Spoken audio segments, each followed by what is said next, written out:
वर जाऊन तुम्ही MPSC tricks bye Ajay Kumar या नावाने आपलं जे अँड्रॉइड ॲप आहे ते डाउनलोड करू शकता। ॲप डाउनलोड केल्यानंतर तुम्हाला अशी स्क्रीन दिसेल।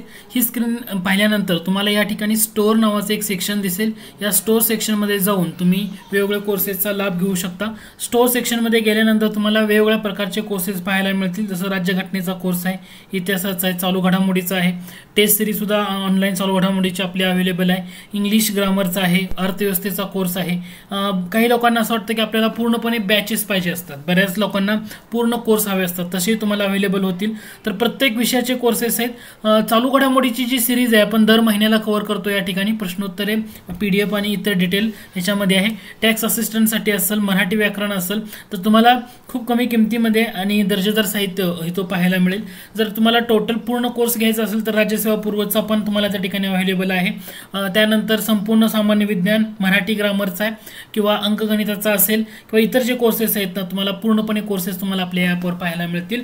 गट ब, गट क, MPSC आणि इतर राज्यसेवा अशा सर्व स्पर्धा परीक्षेसाठी वेगवेगळे कोर्सेस, वेगवेगळा घटक तुम्हाला या ठिकाणी अवेलेबल होईल। तुम्हाला फक्त काय करायचं आहे, आपला ॲप डाउनलोड करायचं आहे। डिस्क्रिप्शन बॉक्समध्ये तुम्हाला त्याची लिंक मिळेल किंवा गुगल प्ले स्टोअरवर जाऊन MPSC tricks bye Ajay Kumar या नावानं सर्च करा। डिस्क्रिप्शनमध्ये लिंक आहे, त्या ठिकाणी ते ॲप डाउनलोड करा आणि जास्तीत जास्त या सेवेचा लाभ घ्या आणि तुमच्या मित्रांना शेअर। विभाग पुरस्कार 2021। आता या पुरस्कारामध्ये बराच घटक आहे, कोणत्या व्यक्तीला, कोणत्या संस्थेला दिलाय। हा पॉईंट जर बघितला तर एक 7-8 नावं आहेत। फक्त तुम्हाला कोणत्या घटकाला लक्ष द्यायचं आहे किंवा कोणत्या घटकाला फोकस करायचं आहे ते आपण आजच्या लेक्चरमधून बघणार आहोत। मराठी भाषा विभाग पुरस्कारामधला सगळ्यात महत्त्वाचा पुरस्कार येतो, म्हणजे महाराष्ट्र राज्य शासनाच्या वतीनं जो मराठी भाषा विभाग आहे यांच्या वतीनं दिला जाणारा पुरस्कार असं आपण त्याला म्हणू शकतो। तर हा पुरस्कार आता लक्षात घ्या, त्याच्यामध्ये विंदा करंदीकर जीवनगौरव पुरस्कार कोणाला मिळाला। MPSC मध्ये ना गट ब आणि गट क या परीक्षेमध्ये ना या टाईपचे प्रश्न बऱ्याच वेळा विचारून झालेत। जर विंदा करंदीकर जीवनगौरव पुरस्कार 21-22चा कोणाला देण्यात आला, भारत सासने यांना देण्यात आला। काय नाव आहे त्यांचं, भारत सासने यांना देण्यात आला। आणि हा विंदा करंदीकर म्हणजे सर्वाधिक जास्त ज्याला वेटेज आहे, म्हणजे ज्याचं स्वरूप हे जास्त पैशांचं आहे। 5 लाख रुपये रोख, मानचिन्ह आणि मानपत्र असे या पुरस्काराचं स्वरूप आहे। म्हणजे मराठी राजभाषा विभागाच्या वतीनं देण्यात येणारा हा एक सगळ्यात हाय रकमेचा किंवा मोठा हा पुरस्कार म्हणून तुम्हाला लक्षात ठेवावा लागेल। काय नाव लक्षात ठेवायचं आहे, भारत सासने। फेब्रुवारी 2022 मध्ये ह्या पुरस्कार घोषित झाले होते, त्याच्यामुळे चर्चेत आलेली न्यूज आहे। त्यानंतर पुढचा पुरस्कार आहे श्री पु भागवत पुरस्कार। आता हा पुरस्कार कोणाला देण्यात आला तर लोकवाङ्मय ग्रह मुंबई ही जी संस्था आहे या संस्थेला देण्यात आला। श्री पु भागवत पुरस्कार कोणत्या संस्थेला मिळालेला आहे, लोकवाङ्मय ग्रह मुंबई या संस्थेला हा पुरस्कार मिळालेला आहे। 3 लाख रुपये या पुरस्कार आणि मानचिन्ह, मानपत्र या पुरस्काराचं स्वरूप आहे। आता मी जो तुम्हाला कन्फ्यूज करणारा घटक म्हटलाय तर हे पहिले 2 बेसिक आहे, ते तुम्हाला वेगळे लक्षात ठेवायचे आहेत। विंदा करंदीकर जीवनगौरव पुरस्कार भारत सासने यांना, आणि त्यानंतर श्री पु भागवत पुरस्कार जर म्हटलं तर लोकवाङ्मय ग्रह संस्था मुंबईची जी आहे या संस्थेला मिळालेला आहे। आता कन्फ्यूज करणारे 2 पुरस्कार म्हणजे अशोक केळकर मराठी भाषा अभ्यासक पुरस्कार। आता मराठी भाषा अभ्यास पुरस्कार आणि मंगेश पाडगावकर यांच्या नावाने दिला जाणारा तो पुरस्कार।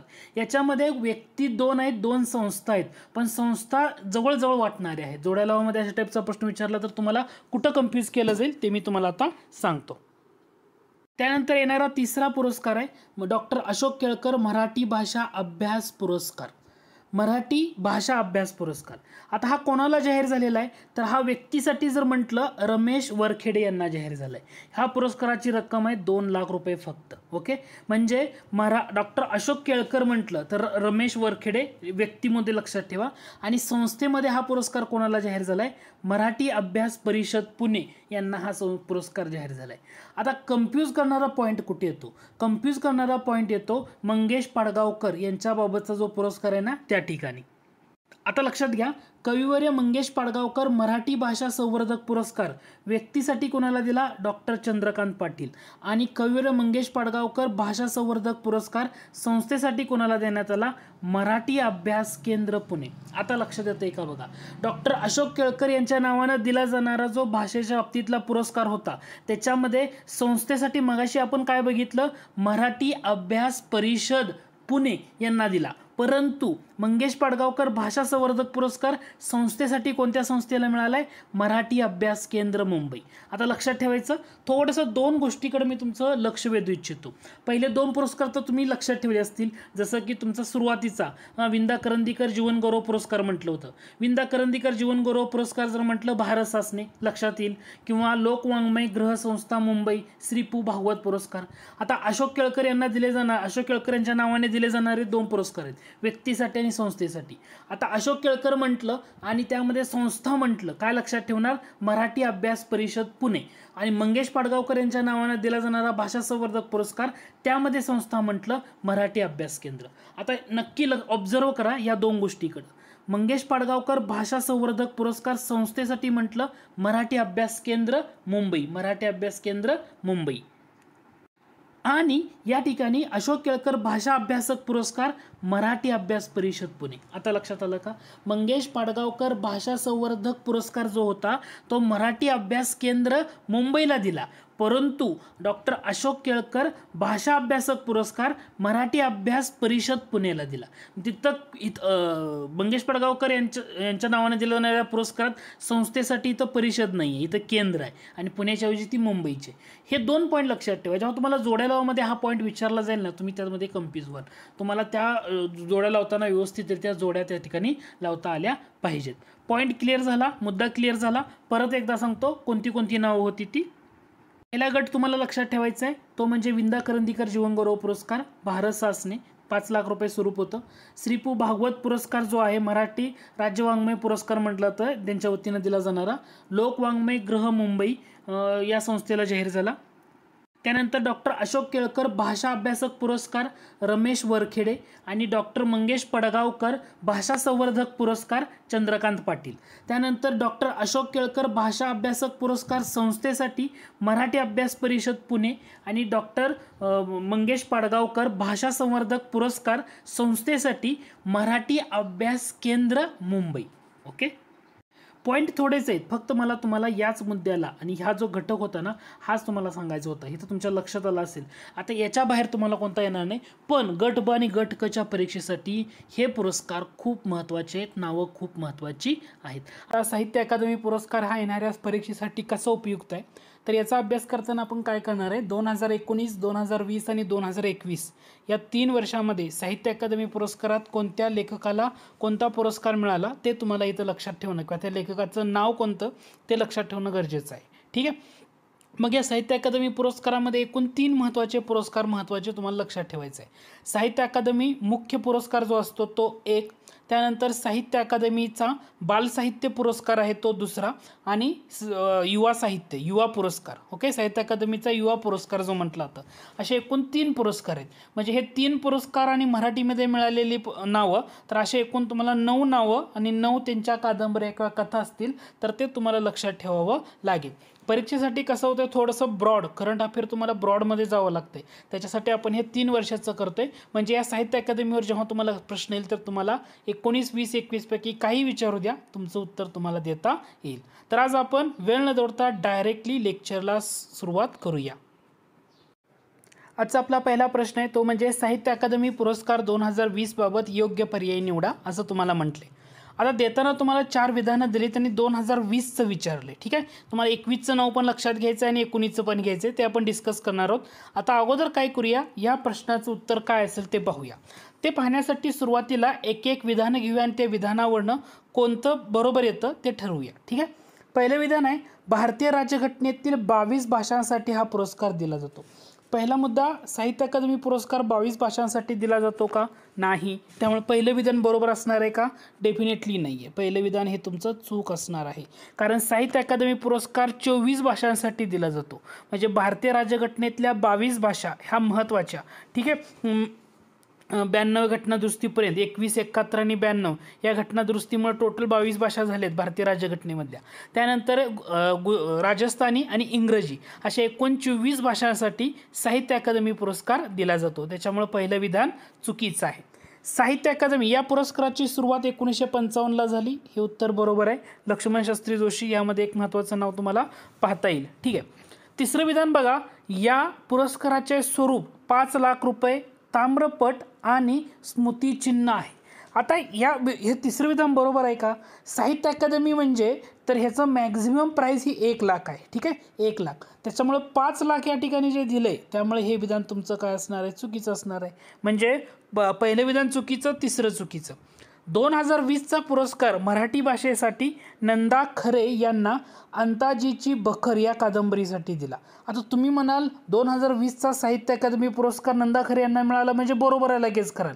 परंतु ती कादंबरी अंताजीची बखर आहे का? तर इथं येणार आहे का? नाही. म्हणजे हे इथलं अंताजीची बखर चुकीचं असल्यामुळे चौथं विधानसुद्धा चुकीचं आहे. तरी कादंबरी कोणती आहे? उद्या. उद्या या कादंबरीसाठी नाव आहे उद्या. त्याच्यामुळं या ठिकाणी फक्त दुसरं जे विधान आहे ते तुमचं बरोबर असणार आहे. आता साहित्य अकादमीचा हा पुरस्कार म्हणजे हा साहित्य अकादमीचा मुख्य पुरस्कार म्हणून पाहिला जातो. पहिला मुद्दा. आता थोडंसं या घटनाला किंवा या मुद्द्याला ना एलॉबरेट करूया. साहित्य अकादमी पुरस्कार म्हटलं भारतीय राज्यघटनेतल्या 22 भाषा, राजस्थानी आणि इंग्रजी अशा एकूण 24 भाषांसाठी दिला जातो. सुरुवात म्हटलं 1955. साहित्य अकादमीचा हा मुख्य पुरस्कार आहे ना, म्हणजे स्वरूप जास्त असणार आहे, 1,00,000 रुपये असणार आहे. नंदा खरे मराठी भाषेसाठी मिळाला, परंतु अंताजीची बखर आहे का? नाही. कोणती कादंबरी आहे? उद्या या कादंबरीसाठी. पहिले मराठी विजेते कोण होते? लक्ष्मण शास्त्री जोशी होते, 1955. त्यानंतर तुम्हाला काय काय लक्षात ठेवायचं आहे? तर याच्यामध्ये जो ताम्रपट म्हणजे अकादमी साहित्य अकादमीकडून देण्यात येणारा जो ताम्रपट आहे याची निर्मिती कोणी केली? तर जे चित्रपट निर्माते आहेत सत्यजित रे यांनी केलेली होती. हा मुद्दा तुम्हाला इथं लक्षात ठेवणं गरजेचं आहे. नंदा खरे यांचं पूर्ण नाव काय? तर नाव आहे अनंत यशवंत खरे. हे पण जाता माहीत असू द्या. नंदा खरे आत्मचरित्र ऐवजी दगडावर दगड, विटेवर वीट, त्यांच्या कादंबऱ्यामध्ये अंताजीची बखर आहे, उद्या आहे. हे तुम्हाला फक्त इथं जाता जाता माहीत असणं गरजेचं आहे. हे लक्षात आलं? मग आता साहित्य अकादमीचा 2019चा पुरस्कार कोणाला देण्यात आला? जो मुख्य पुरस्कार म्हणतो, तर याच्यामध्ये मराठीसाठी कदाचित अजूनही या कादंबरीसाठी अनुराधा पाटील यांना देण्यात आला. कादंबरीचं नाव काय होतं? कदाचित अजूनही या कादंबरीसाठी अनुराधा पाटील यांना जाहीर झाला. आणि 2021चा पुरस्कार कोणाला जाहीर झाला? तर तो जाहीर झालेला आहे किरण गुरव यांना. काय नाव आहे त्यांचं? किरण गुरव यांना जाहीर झाला आहे. बाळूच्या अवस्थांतराची डायरी हे त्यांचं जे पुस्तक आहे, या पुस्तकासाठी 2021चा साहित्य अकादमीचा मुख्य पुरस्कार किरण गुरव यांना जाहीर झाला. आता मुद्दा क्लिअर झाला का? की तुम्हाला 2019चं म्हटलं तर तुम्हाला कदाचित अजूनही अनुराधा पाटील, 2020 म्हटलं नंदा खरे त्यांचं उद्या ह्या कादंबरीसाठी, आणि 2021चं म्हटलं किरण गुरव यांच्या बाळूच्या अवस्थांतराची डायरी याच्यासाठी साहित्य अकादमीचा मुख्य पुरस्कार जाहीर झालेला आहे. हे 3 नावं, हा मुद्दा आणि ह्याचे हे एक्सप्लेनेशन हे तुम्हाला याच्यापेक्षा जास्त यावर कोणता घटक विचारला जाणार नाही. ठीक आहे, आता पुढच्या मुद्द्याकडे जाऊया. पुढचा प्रश्न आहे, तुम्हाला अयोग्य पर्याय निवडायला सांगितलं, पण हा बेसिक घटकावर. आता आपण जसं साहित्य अकादमीचा मुख्य पुरस्कार बघितला तसा आता आपण बघणार आहोत साहित्य अकादमीचा बाल साहित्य पुरस्कार, म्हणजे साहित्य अकादमीद्वारे दिला जाणारा बाल साहित्य पुरस्कार. आता या प्रश्नाचं अचूक उत्तर आहे अयोग्य पर्याय, पर्याय क्रमांक 3. कारण साहित्य अकादमीचा जो मुख्य पुरस्कार आहे त्याचं स्वरूप किती आहे? 1,00,000 रुपये. परंतु साहित्य अकादमीचं जे बाल साहित्य पुरस्कार असतो त्याचं स्वरूप हे 1,00,000 रुपये नसतं, 50,000 रुपये असतं. आता 2020चा जो पुरस्कार आहे तर बाल साहित्य पुरस्कार 2020चा कोणाला मिळाला मराठीमध्ये? तर मराठीमध्ये आबा महाजन यांना मिळाला आहे. आणि कोणत्या संग्रहासाठी? लघुकथा संग्रहासाठी. तर आबाची गोष्ट या लघुकथा संग्रहासाठी आबा महाजन यांना मिळाला. मग आता आपल्याला या पॉईंटमध्ये काय लक्षात ठेवायचं आहे? 2020चा बाल साहित्य पुरस्कार, 2020चा म्हटलं आबा महाजन आबाची गोष्ट त्यांच्या लघुकथा संग्रहासाठी. मग 2019चा कोणाला मिळाला आणि 2021चा कोणाला मिळाला हे लगेच इथं पाहून घ्या. आता आपण बघतोय साहित्य अकादमी बाल साहित्य पुरस्कार, ह्याच्यामध्ये फरक काय लक्षात आला का? 50,000 रुपये हा स्वरूपामध्ये चेंजेस आहे. मुख्य पुरस्काराचं स्वरूप हे 1,00,000 रुपये होतं, पण बाल साहित्य पुरस्काराला 50,000 स्वरूप आहे. आता याच्यामध्ये 2020चा आपण बघितला आबा महाजन आबांची गोष्ट याच्यासाठी. आता 2019चा पुरस्कार कोणाला मिळाला होता? तर मराठी भाषेसाठी जंगल खजिन्याचा शोध या कादंबरीसाठी सलीम सरदार मुल्ला यांना जाहीर झाला होता. ओके, 2019चा कोणासाठी होता? जंगल खजिन्याचा शोध सलीम सरदार मुल्ला. पण सध्या रिसेंटली काय चर्चेत आले? 2019चा बाल साहित्य पुरस्कार कोणाला जाहीर झाला? मराठी भाषेसाठी नाव आहे संजय वाघ. आणि संजय वाघ यांना कशासाठी झालेला आहे तर त्यांचा जोकर बनला किंग मेकर या संग्रहासाठी ॲक्च्युली संजय वाघ यांना जाहीर झालेला आहे. म्हणजे बाल साहित्य पुरस्कारामध्ये 3 घटक कोणते झाले?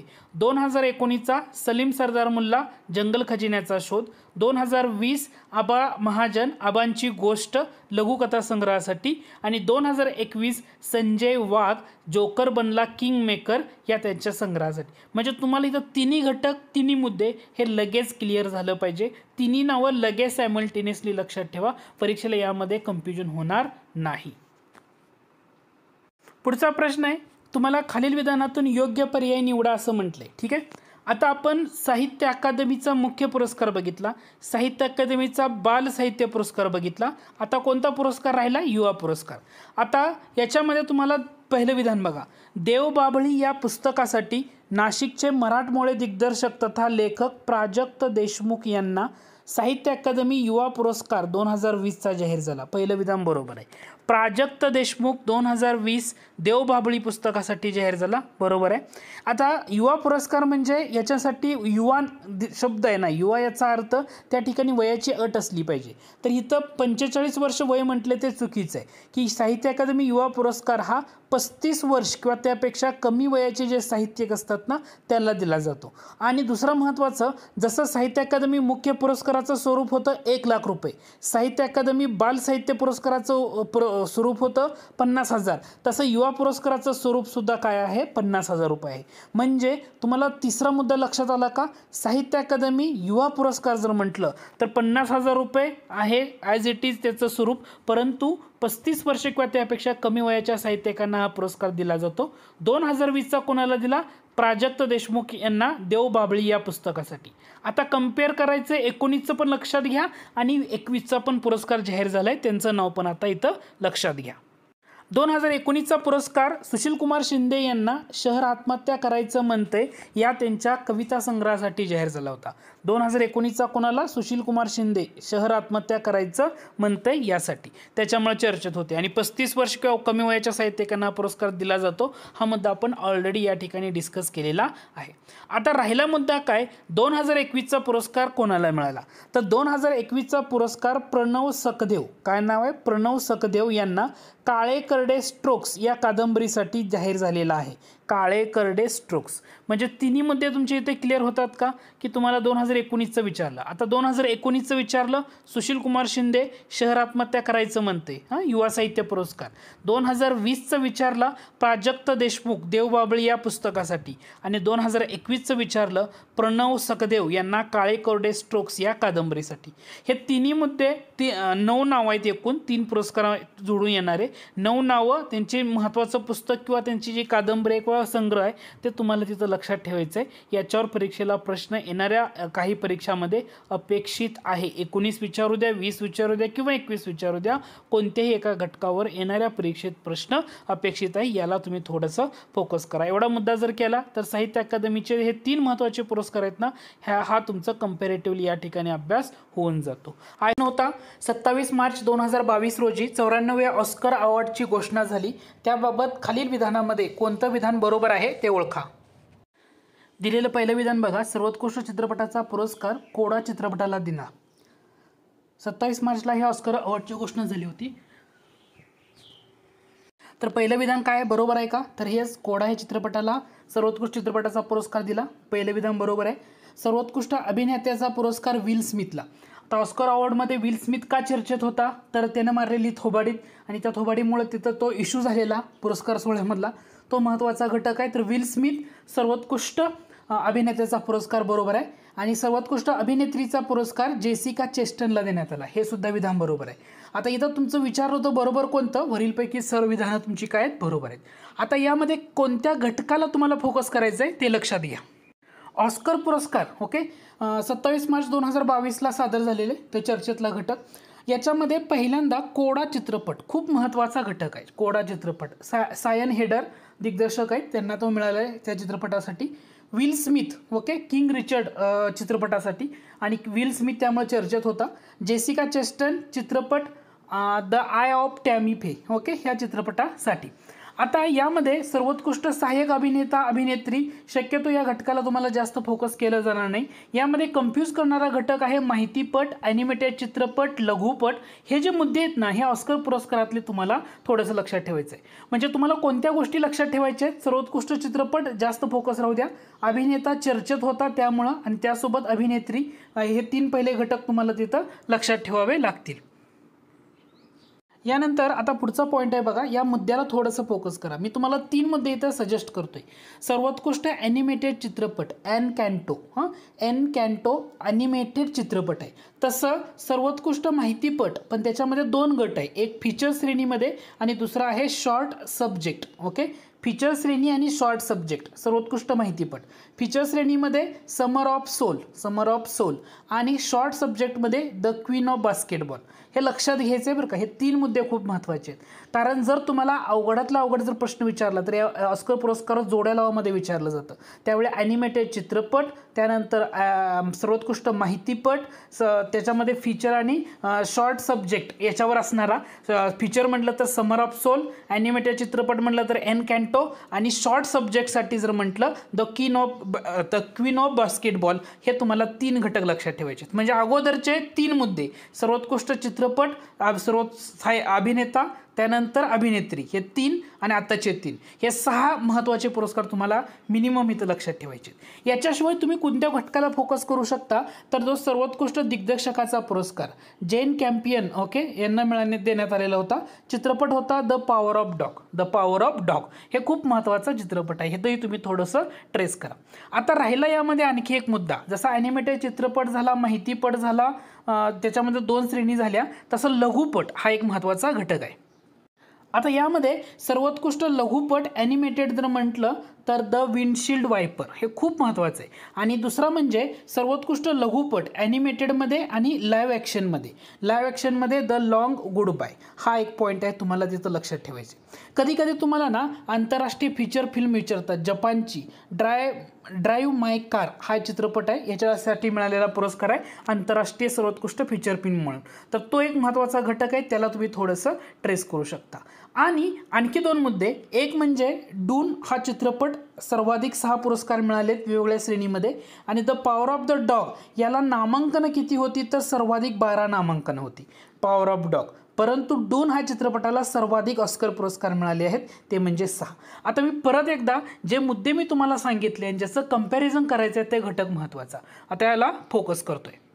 3 मुद्दे, पहिला 3 गट तुम्हाला मी सांगितला ज्याच्यावर फोकस करा, तो म्हणजे सर्वोत्कृष्ट चित्रपट कोडा, दिग्दर्शक आहेत त्याचे सायन हेडर.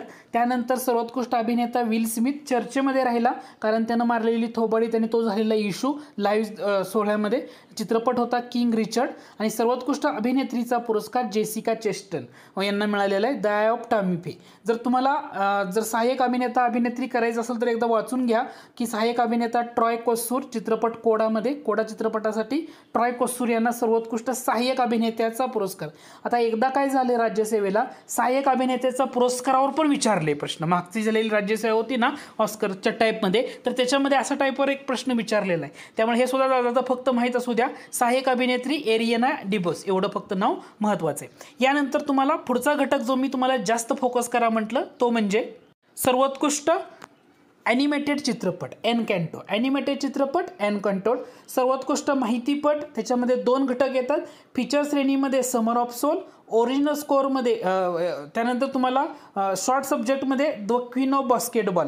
हे 3 मुद्दे, ॲनिमेटेड चित्रपट, माहितीपट, फीचर आणि शॉर्ट सब्जेक्टमध्ये. त्याच्यानंतर मी तुम्हाला लघुपटमधले 2 श्रेणी, लघुपटमधले कोणते लक्षात ठेवायचे आहेत ते सर्वोत्कृष्ट लघुपट ॲनिमेटेड द विंडशील्ड वायपर, आणि सर्वोत्कृष्ट लघुपट लाईव्ह ॲक्शनमध्ये द लॉंग गुड बाय.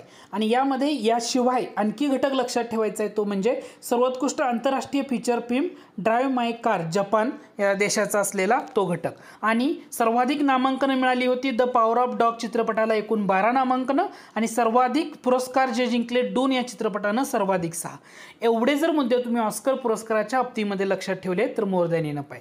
त्याच्यासाठी फोकस करताना चित्रपट, सहाय्यक अभिनेता अभिनेत्री हा गट वेगळा करायचा. ॲनिमेटेड चित्रपट, ॲनिमेटेड लघुपट, माहितीपट. आता माहितीपट आणि ॲनिमेटेड लघुपटामध्ये पण 2 प्रकार आहेत, ते प्रकारसुद्धा लक्षात ठेवा. अवघडातलं अवघड विचारलं तर या मुद्द्याला तुम्हाला फोकस केला जाईल. मिनिमम एवढे घटक लक्षात ठेवा, याच्याशिवाय इतर मुद्दे तुम्ही नाही अभ्यासले तरी चालू शकते. तर ऑस्कर पुरस्काराच्या बाबतीमध्ये एवढं सफिशियंट आहे. दुसरं म्हणजे तुम्ही जानेवारी 2022 रोजी केंद्र सरकारकडं या पद्म पुरस्कारांची घोषणा झाली. तुम्हाला म्हटले खाली काही विधानं दिली आणि यामधून कोणतं विधान बरोबर आहे, कोणतं चुकीचं आहे हे तुम्हाला यामध्ये ओळखायचं आहे. आता यामध्ये पहिलं विधान आहे 4 व्यक्तींना पद्मविभूषणनं सन्मानित केले जाईल. 4. आता सुरुवातीला तुम्हाला याच्यामध्ये मी तुम्हाला काही घटक किंवा काही आकडेवारी सांगतो, ती लक्षात घ्या. पद्म पुरस्कार 2022 मध्ये तुम्हाला पहिला मुद्दा लक्षात ठेवायचा आहे, तो म्हणजे किती एकूण पद्म पुरस्कार डिक्लेअर झाले? 128. ओके. राष्ट्रपती रामनाथ कोविंद यांनी 128 पद्म पुरस्कारांना काय केली आहे? मान्यता दिलेली आहे. या 128 ची तुम्हाला फोड करावी लागेल. फोड कशी असणार आहे? सगळ्यात लोएस्ट असतो तो म्हणजे पद्मश्री, त्याच्यानंतर पद्मभूषण आणि त्याच्यानंतर पद्मविभूषण. मग यामध्ये पद्मविभूषण जो आहे, पद्मविभूषण जो आहे हा किती लोकांना देण्यात आला? तर पद्मविभूषण हा 4 लोकांना देण्यात आला आहे. त्या 4 मध्ये मग तुम्ही कंपॅरिझन करायचं, महाराष्ट्रातलं कोण होतं का, मरणोत्तर किती होते का, हा घटक तुम्हाला पाहावा लागेल. ठीक आहे. त्यानंतर पद्मभूषण जो आहे, पद्मभूषण पुरस्कार जो आहे हा किती लोकांना देण्यात आला? पद्मभूषण हा 17 लोकांना देण्यात आला. आणि जवळपास याच्यामध्ये तुम्ही जर यादी बघितली तर तुम्हाला याच्यामध्ये हे 4 हे 17 म्हणजे तुमचं जवळपास 21 झाले, राहिले 107. तर 107 पुरस्कार हे पद्मश्री देण्यात आलेले. ठीक आहे. म्हणजे 128 ची म्हणजे माझा मुद्दा काय लक्षात येतोय का? तुम्हाला सुरुवात करताना 128 ची फोड कशी होते ते लक्षात घ्या. 4 पुरस्कार पद्मविभूषण, 17 पद्मभूषण आणि 107 हे तुमचे पद्मश्री पुरस्कार यामध्ये लक्षात ठेवणं गरजेचं आहे. हा पहिला पॉइंट पद्म पुरस्कारामध्ये तुम्हाला लक्षात ठेवावा लागेल. दुसरा पॉइंट लक्षात ठेवा, या पुरस्कार विजेत्यामध्ये म्हणजे 128 लोकांच्या यादीमध्ये महिला किती आहेत? हा पॉइंट बऱ्याच वेळा कसं होतं माहिती आहे का? या पॉइंटला थोडंसं फोकस केलं तर 4 सेंटेन्स अवघडातला अवघड प्रश्न विचारला म्हणलं. 128 पैकी महिला किती आहेत? महिला लक्षात ठेवायचं 34. ओके. हा दुसरा आकडा पाठ करायचा. 128 त्याची फोड लक्षात आली पाहिजे. 4, 17 आणि 107. महिला किती? 34 महिला आहेत. याच्यामध्ये मरणोत्तर पुरस्कार किती लोकांना देण्यात आलेला आहे? 128 पैकी मरणोत्तर किती आहे? मरणोत्तर आकडा म्हटलं तर तो 13 आहे. आणि जे परदेशी म्हणतो आपण, परदेशी याच्या गटामध्ये मग NRI असेल किंवा OCI कार्डधारक असेल, PIO कार्डधारक असेल, तर याच्यामध्ये तुम्हाला एकूण 10 लोकांचा समावेश पाहायला मिळतो. म्हणजे पद्म पुरस्कार याच्यामध्ये तुम्हाला पहिला घटक काय लक्षात घ्यायचा आहे? एकूण 2022 चे जे पद्म पुरस्कार देण्यात आले, एकूण 128. एकूण किती लोकांना देण्यात आला? 128 लोकांना. 4 लोकांना पद्मविभूषण दिलाय, 107 लोकांना पद्मभूषण 17 लोकांना पद्मभूषण दिलाय आणि 107 लोकांना पद्मश्री पुरस्कार दिलाय. 128 पैकी महिला आहेत 34, मरणोत्तर देण्यात आलेले आहे 13 लोकांना. आणि परदेशी म्हटलं म्हणजे त्यामध्ये NRI, PIO, OCI कार्डधारक जे येतात तर त्याच्यामध्ये एकूण 10 येतात. ठीक आहे. याच्यामध्ये पद्मविभूषण जो सर्वात मोठा पुरस्कार आहे, म्हणजे पद्मविभूषण की जो सर्वोच्च सन्मान म्हणतो आपण पद्म पुरस्कारामधला, किंवा याला असं म्हणलं तर पद्म पुरस्कार देशातले सर्वोच्च नागरी सन्मान आहेत, त्या 3 श्रेणीमध्ये 1 नंबरला असतो, तो आहे पद्मविभूषण. ओके. पद्मविभूषण. मग आता हे पुरस्कार कोणत्या श्रेणीमधल्या व्यक्तींना दिले जातात? समजा एखाद्या व्यक्तींना कला, सामाजिक कार्य, सार्वजनिक व्यवहार किंवा विज्ञान अभियांत्रिकी, व्यापार उद्योग, साहित्य, शिक्षण, क्रीडा, नागरी सेवा असे यामध्ये बरेचसे गट तुम्हाला पाहायला मिळतील. ओके. हा पॉइंट इथं लक्षात घ्या. आता याच्यामध्ये पहिलं विधान बघा, 4 व्यक्तींना पद्मविभूषणनं सन्मानित केलं जाईल, म्हणजे पहिलं बरोबर आहे. आता या 4 व्यक्तीमध्ये सध्या चर्चेतली न्यूज काय होती? जनरल बिपिन रावत यांना मरणोत्तर पद्मविभूषण. बरोबर आहे, डेफिनेटली. आता पद्मविभूषण मध्ये मग तुम्हाला इथं 4 लोक कोणती ते आपल्याला पाहावं लागेल. पॉइंट लक्षात येतोय का? पद्मविभूषण किती लोकांना आहेत? 4. त्याच्यामध्ये एक आहे जनरल बिपिन रावत. मग राहिलेल्या 4 लोकांमध्ये आणखी कोण आहे? तर महाराष्ट्राच्या प्रभा अत्रे. ओके. हे नाव लक्षात ठेवायचं. महाराष्ट्र प्रभा अत्रे. कोणत्या श्रेणीमध्ये? कला श्रेणीमध्ये. राज्य कोणतं? महाराष्ट्र. यांना सुद्धा पद्मविभूषण देण्यात आलंय. बिपिन रावत मरणोत्तर पद्मविभूषण देण्यात आलंय. मग मरणोत्तर पद्मविभूषण आणखी एका व्यक्तींना देण्यात आलंय, त्यांचं नाव आहे कल्याण सिंग. ओके, कल्याण सिंग. ओके, कल्याण सिंग. सार्वजनिक व्यवहार कल्याण सिंग यांना मरणोत्तर पद्मविभूषण या पुरस्कारानं सन्मानित करण्यात आलेलं आहे. आणि आणखी एक व्यक्ती राहते, ती म्हणजे राधेश्याम खेमका, साहित्य आणि शिक्षण. ओके, लक्षात ठेवायचं, राधेश्याम खेमका, साहित्य आणि शिक्षण या श्रेणीमध्ये उत्तर प्रदेशचे. आता जसं बिपिन रावत तुम्ही बघा, बिपिन रावत म्हटल्यानंतर तुम्हाला उत्तराखंड लक्षात येईल. त्यानंतर कल्याण सिंह म्हटल्यानंतर हे उत्तर प्रदेश लक्षात येईल. राधेश्याम खेमका की जे साहित्य आणि शिक्षण श्रेणीमध्ये यांना हा पुरस्कार मिळालेला आहे पद्मविभूषण, आणि हे सुद्धा यूपीचे आहेत. म्हणजे यूपीचे 2 लोक, महाराष्ट्र एक आणि उत्तराखंड एक, त्यामध्ये मरणोत्तर 2 आहेत. कल्याण सिंग यांना मरणोत्तर आहे, हे पण तुम्हाला या ठिकाणी लक्षात ठेवणं गरजेचं आहे. म्हणजे परत एकदा सांगतो की तुम्हाला पद्मविभूषणमध्ये 4 व्यक्तींना पद्मविभूषण पुरस्कार आहे. 4 व्यक्तीमध्ये पहिली बिपिन रावत मरणोत्तर आहे, सध्या चर्चेतली न्यूज होती. 2 नंबरला प्रभा अत्रे, कला महाराष्ट्र. कल्याण सिंग सार्वजनिक व्यवहार मरणोत्तर आहे यूपी मधले, आणि राधेश्याम खामका साहित्य आणि शिक्षण उत्तर प्रदेश. अशा एकूण 4 व्यक्तींना मरणोत्तर पद्मविभूषण हा प्रदान करण्यात आलेला आहे किंवा त्याची न्यूज चर्चेमध्ये होती. आता मरणोत्तर पद्मविभूषण नंतर तुम्हाला तिसरा न्यूज दिली होती, ती म्हणजे पंजाबचे प्रसिद्ध लोकगायक, सध्या चर्चेत असणारे लोकगायक, त्यांचं नाव आहे गुरमीत बावा, यांना मरणोत्तर पद्मविभूषण. ते सुद्धा बरोबर आहे, कारण हे चर्चेतली व्यक्ती आहे त्यामुळं. आता आणखी एक अशी व्यक्ती आहे बघा, की जे पश्चिम बंगालचे आय थिंक मुख्यमंत्री पण राहिले होते, आणि आय थिंक ओके, आणि त्यांनी तो पुरस्कार स्वीकारला नाही. बुद्धदेव भट्टाचार्य. ओके, बुद्धदेव भट्टाचार्य हे जे आहेत पश्चिम बंगालमधले, त्यांना पद्मविभूषण डिक्लेअर केला, पण त्यांनी तो स्वीकारलेला नाही, त्याच्यामुळे चर्चेतली ती पण न्यूज होती. आणि सगळ्यात महत्त्वाचं की जो सध्या ऑलिम्पिक आणि पॅराऑलिम्पिक हे दोन्ही घटक झाले होते, त्याच्यामध्ये तुम्हाला ॲथलीट देवेंद्र झांझरिया हा पद्मविभूषण पुरस्कारासाठी निवडलेला देशातला पहिला पॅराऑलिम्पिक खेळाडू आहे.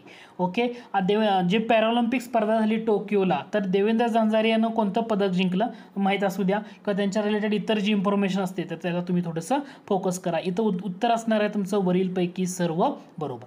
आता तुम्हाला या पद्म पुरस्कारामधले तुम्हाला पहिला घटक तर क्लिअर झाला पद्मविभूषणचा. आता आपण पद्मभूषण मधले काही महत्त्वाच्या व्यक्ती आहेत, महत्त्वाचा घटक आहे, त्याच्याकडे थोडंसं जाऊया. ओके, आता एका महत्त्वाच्या मुद्द्याकडं, जसं आता पद्मभूषण पुरस्काराच्या बाबतीमध्ये आपण बघणार आहोत. पद्मभूषणमध्ये तुम्हाला सगळेच पाठ करणार का? कारण मी मगाशी म्हटलं पद्मविभूषण 4 होते, पद्मविभूषण ठीक आहे, पद्मभूषण 17 होते, आणि पद्मश्री जे आहेत पद्मश्री ते काही किती होते राहिलेले, म्हणजे 17 × 4 = 21, 107 होते बरोबर, म्हणजे 228 लोकांना दिला. तर या पद्मभूषणमध्ये सगळे पाठ करणार का? म्हणजे 17च्या 17 नावं तुम्हाला पाठ करावे लागतील का? काही घटकाला फोकस करा, अँगल तयार करायचा. अँगल म्हणजे काय? पद्मभूषण पुरस्कार प्राप्त महाराष्ट्रातल्या व्यक्ती कोण आहेत का, हे पहिल्यांदा बघायचं. पॉईंट लक्षात येतोय का? पद्मभूषण पुरस्कार प्राप्त महाराष्ट्रातील कोणती व्यक्ती आहे? तर एक व्यक्ती येते नटराजन चंद्रशेखरन ही व्यक्ती येते महाराष्ट्रातली. नटराजन चंद्रशेखरन महाराष्ट्रातील व्यापार उद्योग, त्यांना काय मिळालं आहे? पद्मभूषण मिळालं आहे. आणि सगळ्यात महत्त्वाचं न्यूज ती म्हणजे सायरस पुनावाला. तुम्ही सगळ्यांनी लस घेतली असेल, आणि सिरम इन्स्टिट्यूट आणि इतर जो घटक चर्चेत आहे त्याचे सर्व सायरस पुनावाला. इथं तुम्हाला आदर पुनावाला असं कन्फ्यूज केलं जाईल. ओके, सायरस पुनावाला यांना काय दिलेलं आहे? पद्मभूषण पुरस्कार दिलेला आहे. महाराष्ट्रातल्या या 2 व्यक्ती आहेत. 17 पैकी महाराष्ट्रातल्या किती व्यक्ती आहेत तुम्ही थोडंसं ऑब्झर्व करा. 2 व्यक्तींचीच तुम्हाला त्या ठिकाणी नावं कळतील. एक म्हणजे नटराजन चंद्रशेखरन आणि सायरस पुनावाला, हा महत्त्वाचा घटक आहे. आणखी 2 मुद्दे तुम्ही कोणते लक्षात ठेवू शकता माहित आहे का? तर एक म्हणजे सुंदर पिचई आणि सत्या नाडेला, म्हणजे जे आपले सोशल प्लॅटफॉर्म आहेत, प्लॅटफॉर्ममुळे अमेरिकेचे आहेत, ह्या दोघांना सुद्धा काय केलेलं आहे? पद्मभूषण दिलं आहे. लक्षात ठेवायचं. कोणतं? सत्या नाडेला. ओके, सत्यनारायण नडेला असं त्यांचं नाव आहे. सत्या नाडेला म्हणतो आपण त्याला, सत्यनारायण नडेला हे. आणि दुसरं येतात सुंदरराजन पिचई. ठीक आहे, हे दोघंही तुम्हाला माहीत असेल नावं, तुम्ही वाचलेली असतील. तर या दोघांनाही काय दिलंय? पद्मभूषण दिलंय. म्हणजे पद्मभूषणमधलं कंपॅरेटिव्हली तुम्हाला काही घटक लक्षात आलाय का? एक तुम्हाला लक्षात ठेवायचं आहे, गुरमीत बावा मरणोत्तर दिलंय, पंजाबचे लोकगायक आहेत महत्त्वाचं. पद्मभूषणमध्ये महाराष्ट्रातल्या कोण 2 व्यक्ती होत्या? नटराजन चंद्रशेखरन, सायरस पुनावाला. आणि पद्मश्री अमेरिकेच्या 2 कोणत्या होत्या? तर ज्या सोशल मीडिया प्लॅटफॉर्म जे चर्चेमध्ये असणारा असेल, गुगल असेल किंवा मायक्रोसॉफ्ट असेल किंवा मायक्रोसॉफ्ट म्हणजे त्या अमेरिकेतल्या, सत्य नाडेला आणि सुंदरराजन पिचई, हे 2 नावं तुम्हाला इथं लक्षात ठेवणं गरजेचं राहील. एवढं तुम्हाला इथं थोडंसं फोकस करावं लागेल. याच्याशिवाय आता राजकीय व्यक्ती आहे, म्हणजे जी एक काँग्रेसची व्यक्ती होती आणि त्यांना सुद्धा पद्मभूषण पुरस्कार दिलाय, ते म्हणजे जम्मू काश्मीरचे गुलाम नबी आझाद. गुलाम नबी आझाद लक्षात ठेवा, जम्मू काश्मीरचे गुलाम नबी आझाद जे आहेत ना, गुलाम नबी आझाद यांना या वर्षीचा पद्मभूषण पुरस्कार दिलाय. मग पद्मभूषणमध्ये तुम्हाला व्हिक्टर बॅनर्जी आहेत पश्चिम बंगालचे, बुद्धदेव भट्टाचार्य मी तुम्हाला म्हटलं पश्चिम बंगालचे पुरस्कार स्वीकारला नाही, गुरमीत बावा आपण आताच बघितलं. त्याच्यामध्ये 2 जोडपं म्हणजे कृष्णा इला आणि सुचित्रा इला तेलंगणा, हा एक पॉईंट लक्षात ठेवा. थोडंसं मी फोकस करतोय किंवा डीपमध्ये जातोय. पद्मभूषण पुरस्कारामध्ये एक जोडपं पण तुम्हाला लक्षात ठेवा. अगोदरचा घटक लक्षात आलाय ना तुम्हाला, गुलाम नबी आझाद जम्मू काश्मीर, व्हिक्टर बॅनर्जी पश्चिम बंगाल त्यांना मिळालेला. इथं 2 नावं लक्षात ठेवायची आहेत. मी थोडंसं फोकस करू इच्छितो या 2 नावावर, कृष्णा इला आणि सुचित्रा इला. कृष्णा इला आणि सुचित्रा इला हे कुठले? तेलंगणाचं जोडपं. व्यापार आणि उद्योग क्षेत्रामध्ये यांना पद्मभूषण पुरस्कारानं सन्मानित करण्यात आलेलं आहे, हे पण लक्षात घ्या. देवेंद्र झांझरिया आपण ऑलरेडी इथे या ठिकाणी बघितलेलं होतं. त्यानंतर मोदींचं जे नागरी सेवा, आता नागरी सेवा जो गट येतो, या गटामधून मोदींच्या जास्त म्हणजे सार्वजनिक सेवा म्हणतो आपण त्याला, काय म्हणतो? सार्वजनिक सेवा. तर त्याच्यामध्ये राजीव महर्षी, नरेंद्र मोदींच्या जास्त जवळीक असणाऱ्या व्यक्तीपैकी एक, जे प्रशासकीय व्यक्तीपैकी एक, राजीव महर्षी हे नाव फक्त लक्षात ठेवा. यांना सुद्धा पद्मभूषण पुरस्कारांनी सन्मानित करण्यात आलेलं आहे. आता दुसरा मुद्दा, याच्यामध्ये तुम्हाला 2 मुद्दे लक्षात ठेवायचे आहेत. आणखी एक पॉईंट आहे, तो पॉईंट सांगतो आणि इथं तुम्ही एवढं पाहिलं तर मोर दॅन इनफ आहे. पद्मभूषण पुरस्कारामध्ये मी तुम्हाला 2 पॉईंट सांगतोय. मरणोत्तर किती लोक आहेत? कारण एक तर तुम्हाला लक्षात आलं असेल, पंजाबचे गुरमीत बावा मरणोत्तर ओके लोकगायक होते, हे लक्षात ठेवायचंच आहे. पण आणखी एक व्यक्ती आहे की जी भारताची नाही आहे, भारतातली नाही आहे, मेक्सिको देशाची आहे, संजय राजाराम. यांना सुद्धा मरणोत्तर पद्मभूषण पुरस्कार दिलाय. म्हणजे मरणोत्तर पद्मभूषण पुरस्कारामध्ये महत्त्वाची 2 नावं कोणती? तुम्हाला गुरमीत बावा एक आहेत पंजाबचे आणि दुसरं नाव आहे ते फक्त तुम्ही या ठिकाणी लक्षात ठेवू शकता, त्यांचं नाव आहे संजय राजाराम. काय नाव आहे त्यांचं? संजय राजाराम. हे नाव इथं तुम्हाला लक्षात ठेवणं गरजेचं आहे. मेक्सिको संजय राजाराम मी लिहितो, हे तुम्हाला समजेल. ओके, हे एवढे पॉईंट लक्षात ठेवा. मग याच्यातून तुमचा काय होतोय? पद्मभूषण पुरस्कार जो आहे ना तो क्लिअर होऊन जातोय. ओके, पहिला पद्मश्री मधले 107 नावं पाठ करायची का? नाही. पद्मश्रीमधली काय नावं चेक करायची? नजमा अख्तर कोणत्या विद्यापीठ लक्षात आहे का? नजमा अख्तर यांना पद्मश्री पुरस्कार दिलाय. सुमित अंतल म्हणजे जो पॅराऑलिम्पिक पटू होता सुमित अंतल, त्याला सुद्धा पद्मश्री पुरस्कारानं सन्मानित करण्यात आले. बॅडमिंटनमध्ये भारताला, आता एक पॉईंट सांगतो लक्षात घ्या, हा पॉईंट खूप महत्त्वाचा आहे. बॅडमिंटन हा जो खेळ आहे, या बॅडमिंटन या खेळामध्ये भारताला पॅराऑलिम्पिक स्पर्धेमध्ये पहिले सुवर्णपदक जिंकून देणारा खेळाडू, त्या खेळाडूला सुद्धा या वर्षीचा पद्मभूषण पद्मश्री दिलाय. पद्मश्री त्यांचं नाव आहे प्रमोद भगत. तुम्ही नाव ऐकून असाल, प्रमोद भगत. बॅडमिंटनमध्ये भारताला टोकियो पॅराऑलिम्पिक स्पर्धेमध्ये पहिले सुवर्णपदक जिंकून देणारा खेळाडू, त्याचं नाव आहे प्रमोद भगत. याला पद्मश्री पुरस्कारानं सन्मानित केले. दुसरं म्हणजे गोल्डन बॉय नीरज चोप्रा, तुम्हाला माहीत असेल सगळ्यांना, नीरज चोप्रा याला सुद्धा पद्मश्री पुरस्कार दिलाय. नीरज चोप्राचा म्हणजे भालाफेक दिवस जो आहे तो साजरा केला जातो कोणत्या तारखेला 7 ऑगस्ट लक्षात ठेवा, चर्चेतला मुद्दा होता, कारण 7 ऑगस्ट 2021ला त्यानं सुवर्ण पदक जिंकलं, ऐतिहासिक असणारा तो एक महत्त्वाचा घटक आहे. तर पद्मश्री पुरस्कारातले ही नावं तुम्हाला सुरुवातीला जी महत्त्वाची आहेत तर तिथं थोडंसं तुम्ही फोकस करू शकता. याची जी लिस्ट आहे, जसं अवनी लेखारा, आता नीरज चोप्रा आहे तसं अवनी लेखारा, एकाच पॅराऑलिम्पिक स्पर्धेमध्ये 2 पदकं जिंकणारी पहिली भारतीय महिला खेळाडू आणि शूटिंगमध्ये पण गोल्ड मेडल जिंकणारी राजस्थानची अवनी लेखारा, हिला सुद्धा पद्मश्री पुरस्कार दिलाय. जे सिंगर आहेत जसं सोनू निगम महाराष्ट्रातून, त्यांना सुद्धा पद्मश्री पुरस्कारानं BBC पुरस्कार 2021. ठीक आहे. तर या BBC पुरस्कारामध्ये जे जे मुद्दे आहेत ना त्या मुद्द्याला आपण फोकस करणार आहोत. अगोदर आपण या मुद्द्यामध्ये काय घटक बघणार आहोत ते अगोदर तुम्हाला शॉर्टमध्ये सांगतो. हे जे BBC पुरस्कार आहेत तर या BBC पुरस्कारामध्ये 2 महत्त्वाचे पुरस्कार तुम्हाला पाहायला मिळतात. 2. ओके. पहिला पुरस्कार आहे BBC Indian sportswoman of the year पुरस्कार. तर याची आपण हिस्ट्री आणि रिसेंटली काय चर्चेत असणारे घटक होते ना हा सर्व मुद्दा या ठिकाणी बघणार आहोत. आणि BBC पुरस्कारामध्ये दुसरा येतो BBC sports personality of the year हा पुरस्कार. हा खूप महत्त्वाचा आहे. BBC sports personality of the year हा पुरस्कार. तर या पुरस्काराची हिस्ट्री आणि डिटेलमध्ये मागील 3 वर्षाचं आपण बघणार आहोत. ठीक आहे. दुसरं म्हणजे तुम्ही जर आपला अँड्रॉइड ॲप डाउनलोड केलं नसेल तर नक्की करा. आपला अँड्रॉइड ॲप लिंक तुम्हाला डिस्क्रिप्शन बॉक्समध्ये बघायला मिळेल. अँड्रॉइड ॲपवर वेगवेगळे कोर्सेस आहेत, कमीत कमी प्राईजमध्ये बघायला मिळतील. तसंच येणाऱ्या काळामध्ये आपण चालू घडामोडीचे दर मंथचे व्हिडिओ तुम्हाला त्या ठिकाणी अपलोड केले जातील, जेणेकरून तुम्हाला कमीत कमी काळामध्ये जास्तीत जास्त घटकाची रिव्हिजन होईल. सराव टेस्ट पण तुम्हाला त्या ठिकाणी अवेलेबल आहे. तर नक्की डाउनलोड करा अँड्रॉइड ॲप आणि जास्तीत जास्त तुमच्या मित्रांना शेअर करा. ठीक आहे. तर आता आपण सुरुवात करूया BBCचा Indian sportswoman of the year पुरस्कार. आता हा जो BBCनं Indian sportswoman of the year पुरस्कार हा कोणामार्फत दिला जातो? BBC हिंदी. लक्षात घ्या, BBC हिंदी यांच्या वतीनं हा पुरस्कार दिला जातो, Indian sportswoman of the year. आता हा पुरस्कार सध्या चर्चेत काय आहे? कारण याची ही 3री एडिशन आहे. किती एडिशन आहे? 3री, म्हणजे 3रा आवृत्ती आहे असं आपण तुम्ही या ठिकाणी म्हणू शकता. सध्या चर्चेत का आला? कारण हा पुरस्कार BBC sports woman of the year हा पुरस्कार कोणाला देण्यात आला? तर भारताची ऑलिम्पिक रौप्य पदक विजेती वेट लिफ्टर जी आहे मीराबाई चानू यांना BBC Indian sportswoman of the year हा पुरस्कार जिंकला.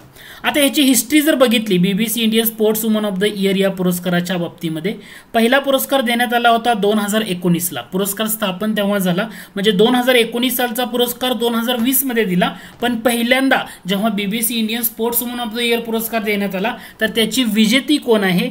PV Sindhu. BBC sports woman of the year या पुरस्काराची पहिली विजेती आहे. 2020चा पुरस्कार कोणाला देण्यात आला? 2020चा पुरस्कार देण्यात आला कोनेरू हम्पी. नाव लक्षात ठेवायचं. काय नाव आहे? कोनेरू हम्पी. आणि 2021चा पुरस्कार कोणाला देण्यात आला? मीराबाई चानू. आता तुम्हाला लक्षात ठेवायचं हे कितीचं आहे? 2021चा. परीक्षेला काय होतं? फक्त एवढंच विचारलं जाणार आहे का? नाही. तर BBC Indian sportswoman of the year हा पुरस्कार आहे, पण त्याला जोडून BBC कडं लाईफ टाईम अचिव्हमेंट अवॉर्ड हा पण दिला जातो. लक्षात घ्या, काय दिला जातो? लाईफ टाईम अचिव्हमेंट अवॉर्ड हा पण दिला जातो. 2019ला जेव्हा पहिला पुरस्कार PV सिंधूंना दिला BBC Indian sportswoman of the year, त्यावेळी लाईफ टाईम अचिव्हमेंट अवॉर्ड हा कोणाला दिला? 2019 साली life time achievement award. Okay, life time achievement award. तर त्यांचं नाव आहे PT उषा. आता लक्षात येतोय का मुद्दा? आता मुद्दा लक्षात येतोय का तुम्हाला? मी पहिला मुद्दा लक्षात आला. 2019ला PV Sindhu BBC Indian sportswoman of the year आणि lifetime achievement award PT Usha. 2019चा पुरस्कार 20 मध्ये दिला, पण 19 या वर्षासाठी. 2020 या वर्षाचा जो BBC Indian sportswoman of the year हा पुरस्कार आहे कोनेरू हम्पी बुद्धिबळपट्टू त्यांना देण्यात आला. आणि 2020चा लाईफ टाईम अचिव्हमेंट अवॉर्ड हा कोणाला देण्यात आला? तर त्यांचं नाव आहे अंजू बॉबी जॉर्ज. ओके, म्हणजे PT Usha 1 number, Anju Bobby George दुसरा लाईफ टाईम अचिव्हमेंट अवॉर्ड 2020 साली त्यांना देण्यात आला. आणि आता 2021चा BBC Indian sportswoman of the year पुरस्कार कोणाला दिला? मीराबाई चानू यांना. मग या वर्षीचा लाईफ टाईम अचिव्हमेंट अवॉर्ड कोणाला देण्यात आला? Life time achievement award 2021 BBC Indian lifetime achievement award. तर त्यांचं नाव आहे कर्णम मल्लेश्वरी. हे लक्षात ठेवा.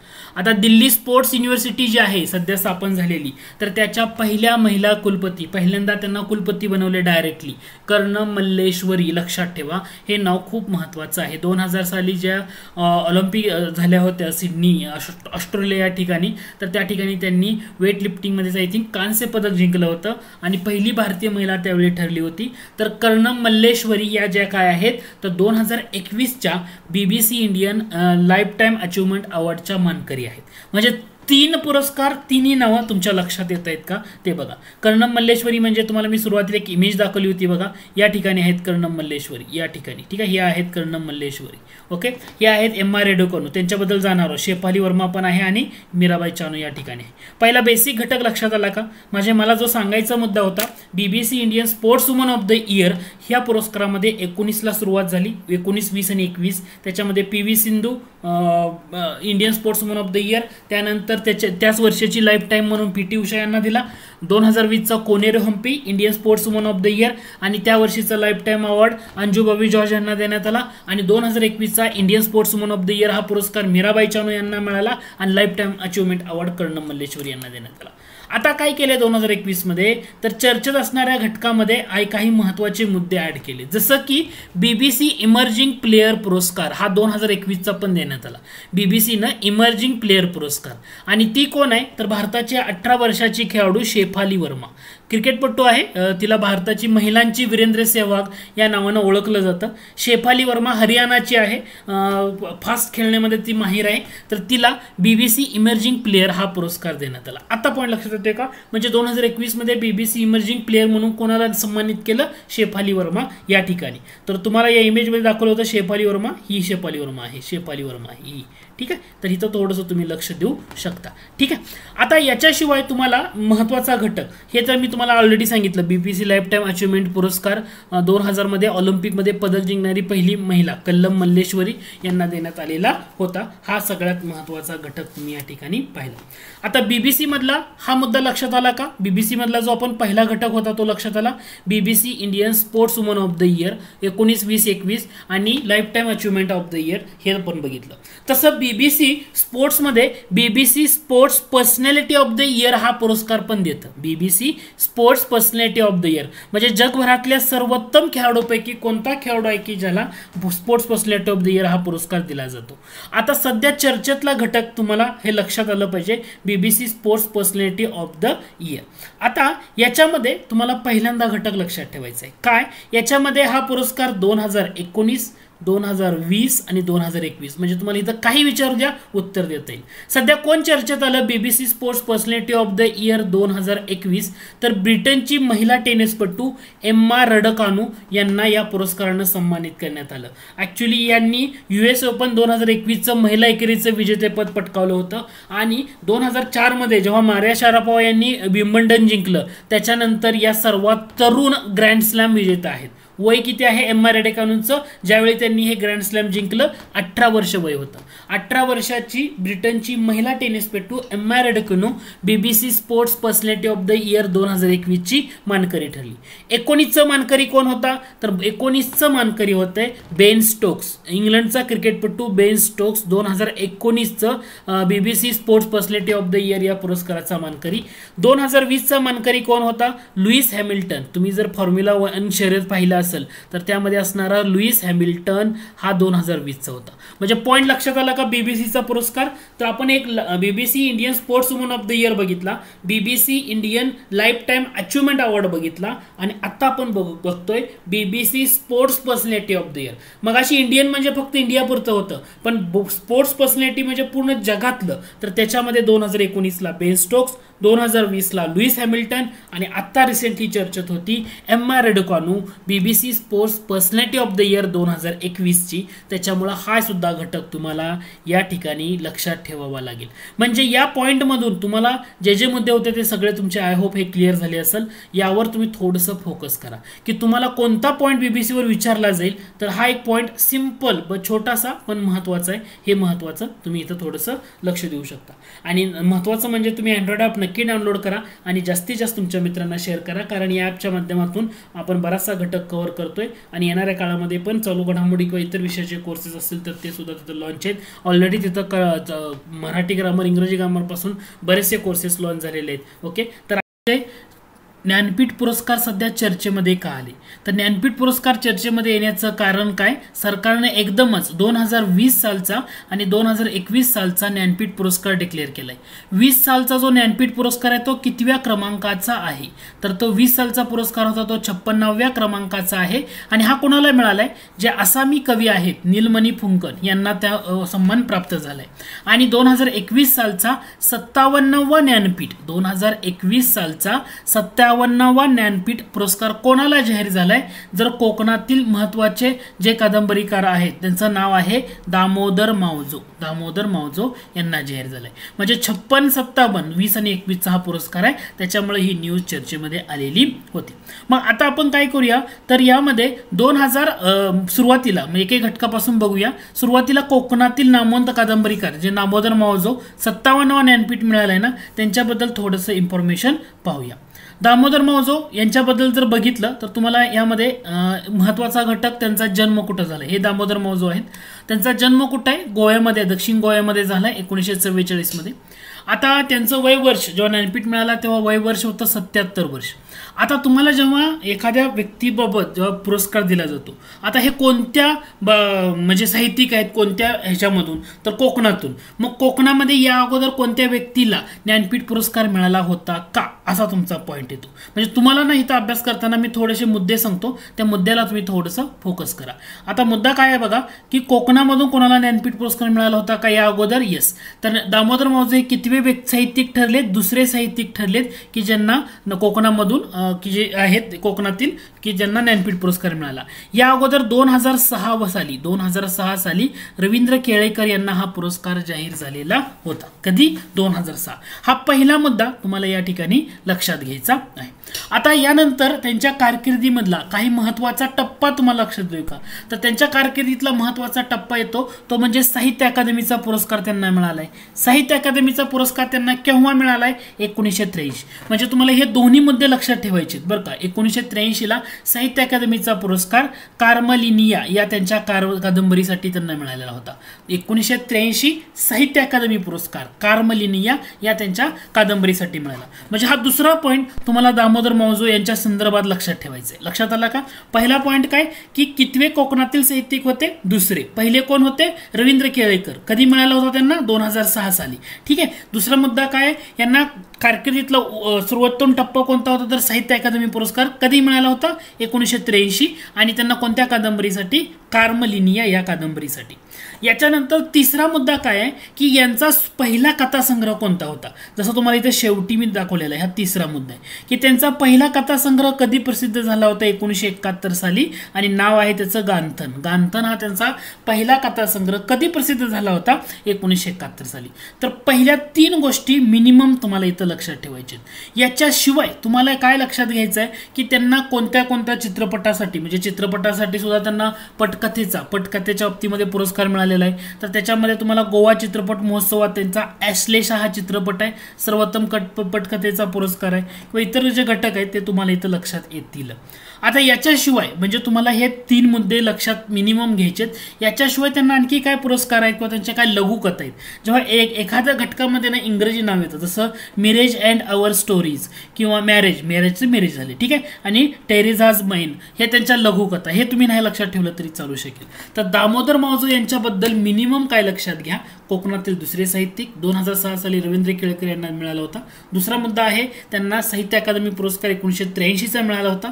कोणत्या कादंबरीसाठी? कार्मेलिनिया कादंबरीसाठी. आणि तिसरा मुद्दा त्यांचा पहिला कथासंग्रह गांथन 1971 साली प्रसिद्ध झालेला होता. मग यांच्या नावावर कथासंग्रह आहेत, बाल साहित्य आहेत, कादंबरी आहेत, वेगवेगळ्या घटकामध्ये आहेत.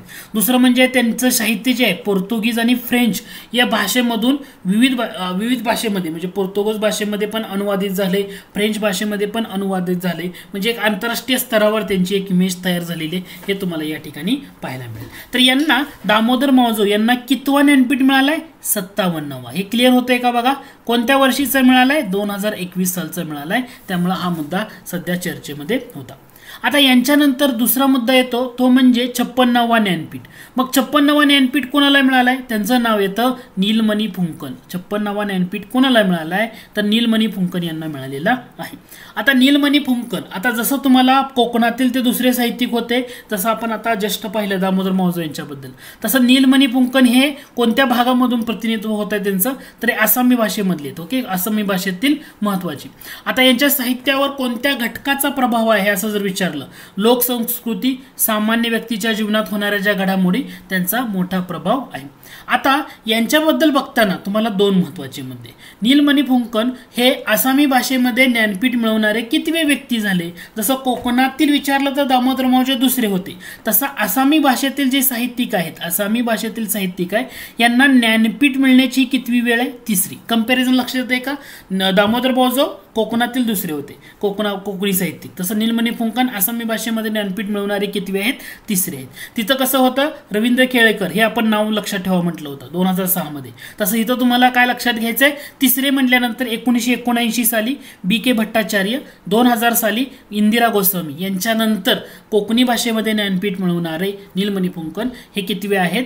तर तिसरे आहेत. हे तुमचा पहिला पॉईंट क्लिअर झाला. तसं या ठिकाणी आपण कंपॅरिझन करताना दुसरा पॉईंट काय म्हटलं होतं? साहित्य अकादमी पुरस्कार दामोदर मावजो यांना कधी मिळाला? 1983 कार्मेलिनिया या त्यांच्या कादंबरीसाठी. तसं आता नीलमणी फुंकन यांना साहित्य अकादमी पुरस्कार कधी मिळाला? साहित्य अकादमी त्यांना 1981 मध्ये मिळाला. त्यांच्या कोणत्या कविता संग्रहासाठी किंवा काव्य संग्रहासाठी? कोबिता नाव कोबिता या त्यांच्या, म्हणजे ते 1983, इकडे 1981. आता याच्यानंतर दोन मुद्दे हे पहिले आपण डेफिनेटली लक्षात ठेवलेले होते किंवा तुम्हाला या घटकासाठी थोडंसं लक्ष द्या असं म्हटलेलं होतं. आता याच्यानंतर तुम्हाला महत्वाचा मुद्दा काय केला आपण? तिसरं कंपॅरिझन करताना पहिला कथा संग्रह. तसं यांना कोणता पुरस्कार महत्वाचा मिळाला नाही, जसं पद्मश्री असू द्या किंवा इतर. तर तुम्हाला नीलमणी फुंकन यांच्याबद्दल बघायला गेलं तर 1990 मध्ये पद्मश्री दिलाय, त्याच्यामुळे हे महत्वाचे आहेत, हे तुम्हाला इथं लक्षात ठेवता येईल. इतर पुरस्कारामध्ये साहित्य फेलोशिप 2002 साली आहे, आसाम व्हॅली पुरस्कार 1997 मध्ये आहे. त्यांच्या साहित्य कृती जर बघा, नावं एकदा लक्षात राहू द्या. सूर्य हेनो नामी आहे एई नदी यदी किंवा मानस प्रतिभा, फुली टेका, सूर्यमुखी फुलतर फाले. तर हे वेगवेगळे नाव आहेत, पण तुम्हाला कंपॅरेटिव्हली 2-3 मुद्दे ॲटलिस्ट लक्षात ठेवायचे. जसं 2-3 मुद्दे म्हणजे काय? त्यांच्या साहित्यावर कशाचा प्रभाव आहे? लोकसंस्कृती आणि सामान्य व्यक्तीच्या जीवनात होणाऱ्या घडामोड. दुसरा मुद्दा आहे त्यांना साहित्य अकादमी पुरस्कार कोणत्या वर्षी मिळाला? 1981 कोबिता काव्य संग्रहासाठी. आणि आसामी भाषेतील हे कितवे साहित्यिक आहेत की ज्यांना हा पुरस्कार मिळाला, ज्ञानपीठ पुरस्कार? त्याच्यामध्ये तुम्हाला तिसरे व्यक्ती लक्षात येतील. 1979 बी.के. भट्टाचार्य, 2000 साली इंदिरा गोस्वामी यांच्यानंतर मिळालेला आहे. मग एवढं झाल्यानंतर नीलमणी फुंकन यांच्याबद्दल बराचसा घटक क्लिअर झाला. आता महत्वाचा मुद्दा येतो ज्ञानपीठ पुरस्कार. ज्ञानपीठ पुरस्कार द्यायला सुरुवात कधीपासून झाली आणि ज्ञानपीठ पुरस्काराची स्थापना कधी झाली? आता 2 मुद्दे मी आता फक्त तुम्हाला सांगतो. सुरुवात म्हटलं तर 1965. कमेंट बॉक्समध्ये सर्वांनी नक्की मेन्शन करायचं. मी 2 मुद्दे सांगतोय. ज्ञानपीठ पुरस्कार सुरुवात कधी झाली? 1965. ज्ञानपीठ पुरस्काराची स्थापना कोणत्या वर्षी केली होती? स्थापना हे तुम्हाला कमेंट बॉक्समध्ये मेन्शन करायचं आहे, कारण ह्या दोन्ही वर्षामध्ये किंवा दोन्ही घटकामध्ये फरक आहे. ज्ञानपीठ पुरस्काराची सुरुवात कधी झाली? 1965 हे करेक्ट आहे, पण ज्ञानपीठ पुरस्कार स्थापन कधी केला होता तो तुम्हाला कमेंट बॉक्समध्ये मेन्शन करायचा हा मुद्दा. त्याच्यानंतर ज्ञानपीठ पुरस्कार भारतीय ज्ञानपीठ न्यासाकडून संस्थापक आहेत साहू जैन यांच्याकडून स्थापन झालेला होता. साहित्य क्षेत्रातला भारतीय साहित्य क्षेत्रातला सर्वोच्च पुरस्कार म्हणून याला ओळखला जातो. आता ज्ञानपीठ पुरस्कार आयोगाने आतापर्यंत जे प्रश्न विचारले तुम्हाला कन्फ्यूज कुठे केले तर या मुद्द्याला कन्फ्यूज केले की ज्ञानपीठ पुरस्काराचं जे स्वरूप आहे तर ते 11 लाख आहे. बऱ्याच ठिकाणी परीक्षेत एमपीएससीने देताना तुम्हाला 10 लाख दिले आणि म्हटले यातलं चुकीचं कोणतं, तर 10 लाख येत नाही हे लक्षात घ्या. ज्ञानपीठ पुरस्कार म्हटलं तर या पुरस्काराचं स्वरूप 11 लाख आहे. म्हणजे कन्फ्यूज आतापर्यंत जेवढे प्रश्न आलेत ना यावर ज्ञानपीठ पुरस्कारावर तर ह्याच्यावर एक तुम्हाला कन्फ्यूज केले. यानंतर तुम्हाला आणखी कोणत्या घटकावर कन्फ्यूज केले ज्ञानपीठ पुरस्कारातलं तर तो म्हणजे हा घटक की 1982 कोणत्या सालापूर्वी लेखकाच्या एकाच साहित्य कृतीसाठी दिला जात होता. त्यानंतर तो लेखकाच्या संपूर्ण किंवा एकूण साहित्यिक कार्यासाठी दिला जातो. 82 पूर्वी हा ना फक्त एकाच साहित्य कृतीसाठी दिला जात होता. ह्या दुसऱ्या मुद्द्याला तुम्ही इथं लक्षात घ्या. आणि तिसरा मुद्दा ज्ञानपीठ पुरस्कारावर आतापर्यंत एमपीसीने जो कन्फ्यूज केले तो म्हणजे किती भाषासाठी दिला जातो. तर ज्ञानपीठ पुरस्कार हा भारतीय राज्यघटनेतला 8व्या परिशिष्टामध्ये एकूण 22 भाषा आहेत. कारण भारतीय राज्यघटना जेव्हा अस्तित्वात आली तेव्हा 14 भाषा होत्या. त्याच्यानंतर 21व्या घटना दुरुस्ती, 71 घटना दुरुस्ती आणि 92 घटना दुरुस्ती. कारण 21व्या घटना दुरुस्तीनुसार सिंधी भाषा ऍड झाली. 71व्या घटना दुरुस्तीनुसार नमक, नेपाळी, मणिपुरी आणि कोकणी या भाषा 8व्या परिशिष्टामध्ये ऍड झाल्या. म्हणजे इथं सिंधी ऍड झाली त्यामुळे 15 भाषा झाल्या. नेपाळी, मणिपुरी, कोकणी 71व्या घटना दुरुस्तीने ऍड झाल्या त्यामुळे टोटल भाषा झाल्या 18. आणि 92व्या घटना दुरुस्तीनुसार BDMS बोडो, डोगरी, मैथाली आणि सैंथाली ह्या 4 ऍड झाल्या त्यामुळे एकूण 22 भाषा 8व्या परिशिष्टातल्या. आणि इंग्रजी भाषा 2013 पासून, त्याच्यामुळे एकूण किती भाषासाठी दिला जातो तर एकूण 23 भाषासाठी दिला जातो. तर एकूण 23 का 24 का 22 याच्यामध्ये कन्फ्यूज केलं जातं. म्हणून ज्ञानपीठ पुरस्कार जेव्हा म्हटलं जातं सुरुवात 1965, साहू जैन संस्थापक, स्वरूप विचारलं तर 11 लाख रुपये. 1982 पूर्वी हा पुरस्कार लेखकाच्या एका साहित्य कृतीसाठी दिला जात होता. आणि 8व्या परिशिष्टातल्या 22 भाषा प्लस इंग्रजी भाषा कधीपासून 2013 पासून. मिनिमम एवढे पॉईंट तुम्हाला या ठिकाणी लक्षात ठेवावे लागतात आणि याच्यावर तुमचं फोकस असणं गरजेचं आहे. एवढं लक्षात ठेवा, सिंपल, अवघड काही नाही आहे. मग आता याच्या अगोदर 55वा 2019चा होता, मल्याळी कवी अक्कितम नंबूथिरी यांना मिळाला होता. 54वा अमिताभ घोष यांना मिळाला होता. ही पॉईंट जाता आता फक्त ऑब्झर्व करू शकता. यानंतर ज्ञानपीठ पुरस्कार कोणत्या मराठी साहित्यिकांना मिळालाय का? यस, वि स खांडेकर, ययाती कादंबरी. 1987 विवा शिरवाडकर. त्यानंतर विंदा करंदीकर. भालचंद नेमाडे 2014 साली देण्यात आला होता. हिंदू जगण्याचे एक समृद्ध अडगळ, ते त्यांच्या महत्त्वाचे घटक, त्याच्यासाठी पण ते पुस्तकासाठी ते फेमस झाले होते. आणि एकूण 4 व्यक्ती आहेत मराठी साहित्यिक विचारलं तर. आता तुम्हाला समजा सिंपल प्रश्न विचारले, फॉर एक्झाम्पल इथं मी मुद्दामून प्रश्न का ठेवते की तुम्हाला लक्षात यावं म्हणून. पहिला म्हणजे साहित्य क्षेत्रामधला सिंपल आहे. ज्ञानपीठ पुरस्काराची रक्कम विचारली तर 11 लाख, नक्की फोकस करा, 10 लाख नाही आहे, हे महत्त्वाचं. पहिला ज्ञानपीठ पुरस्कार 1965 साली जी शंकर कुरूप, नाव लक्षात राहू द्या. आणि ज्ञानपीठ पुरस्कार विजेती पहिली महिला कोण? आशापूर्णा देवी. तर हा मुद्दा आहेत ना किंवा एवढे जे घटक आहेत ना ते नक्की घटक तुम्ही लक्षात. 2022 मग पहिला मुद्दा येणार तुम्हाला, या पुरस्काराची स्थापना कोणत्या मंत्रालयानं केली आणि केव्हा केली? पहिला मुद्दा लक्षात येतोय का? राष्ट्रीय जल पुरस्काराची स्थापना कोणत्या मंत्रालयानं केली आहे? त्याचं उत्तर आहे जलशक्ती मंत्रालय. कधी केली आहे? 2018 मध्ये केलेली. आता ह्याच्यात तिसरा जो पुरस्कार आहे म्हणजे 18, 19, 20, तर हा तिसरा राष्ट्रीय जल पुरस्कार याचं वितरण कधी करण्यात आलं? मार्च 2022 मध्ये. आता घटक लक्षात येतोय का? म्हणजे हे जल पुरस्कार, राष्ट्रीय जल पुरस्कार हे किती सालाचे आहेत? 2020 सालाचे पुरस्कार म्हणजे देताना ते 2022 मध्ये दिलेत. मार्च 2022 मध्ये ते आपले राष्ट्रपती आहेत ना रामनाथ कोविंद यांच्या हस्ते वितरण करण्यात आलं. त्याच्यामुळे हा महत्वाचा मुद्दा आहे. लक्षात आलं का? पहिला मुद्दा कोणतं मंत्रालय? जलशक्ती. केव्हा स्थापना? 2018. कितवा पुरस्कार होता? तिसरा होता. कधी वितरण झालं? मार्च 2022. मग हा पुरस्कार कशासाठी दिला जातो तर जलस्रोत व्यवस्थापन क्षेत्रामध्ये जे चांगलं कार्य करतात अशांसाठी या पुरस्कारांना सन्मानित केलं जातं. मग आता हा पुरस्कार देताना ना एक ब्रॉड अँगलनं दिला जातो. म्हणजे कसं की राज्यामध्ये कोणते राज्य पहिले 3 अग्रेसर आहेत, त्यानंतर तुमच्या स्थानिक स्वराज्य संस्थेमध्ये कोणते आहेत किंवा इतर वेगवेगळ्या श्रेणीमध्ये ना ह्या पुरस्कारांचं वितरण केलं जातं. एकूण 57 राष्ट्रीय जल पुरस्कार. हे तुम्हाला फक्त चालू घडामोडीमध्ये जेव्हा 4 स्टेटमेंटचं विधान दिलं होतं त्यावेळी लक्षात राहू द्या. 57 राष्ट्रीय जल पुरस्कार राज्य संस्था आणि विविध ज्या संघटना असतील तर त्यांना वेगवेगळ्या श्रेणीमध्ये देण्यात आलेले आहेत.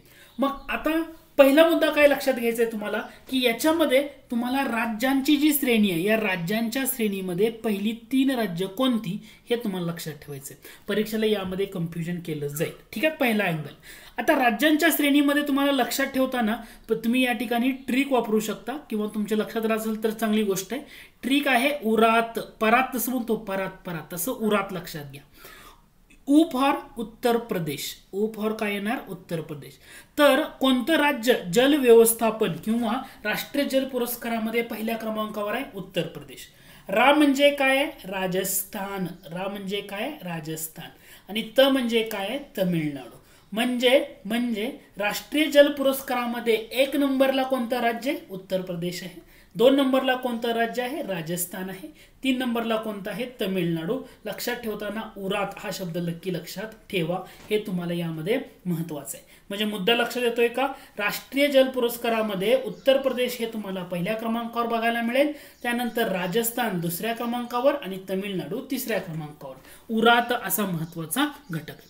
आता जिल्ह्यांच्या श्रेणीमध्ये काय केले तर सगळे विभागामध्ये जे आहेत म्हणजे उत्तर विभाग, दक्षिण, पूर्व, पश्चिम, उत्तर पूर्व अशा ज्या विभागामध्ये ना क्रमांक दिलाय. पण याच्यावर तुम्हाला मी सांगतो अपेक्षित प्रश्न येणार नाही किंवा या घटकाला विचारलं जाणार नाही, कारण या घटकामध्ये कुठंच महाराष्ट्राचा समावेश होत नाही. कारण महाराष्ट्र जर बघितलं तर तुम्हाला पश्चिम विभागात पाहायला मिळतो आणि पश्चिम विभागामध्ये तुम्हाला जर विचारलं राष्ट्रीय जल पुरस्कारामध्ये कोणतं आघाडीवर आहे तर तुम्हाला यातलं उत्तर विभागाचं लक्षात नाही ठेवलं तरी चालेल, दक्षिण नाही, पूर्व नाही किंवा उत्तर पूर्व नाही, फक्त लक्षात घ्या पश्चिम विभाग, कारण महाराष्ट्र हा पश्चिम विभागात मोडतो.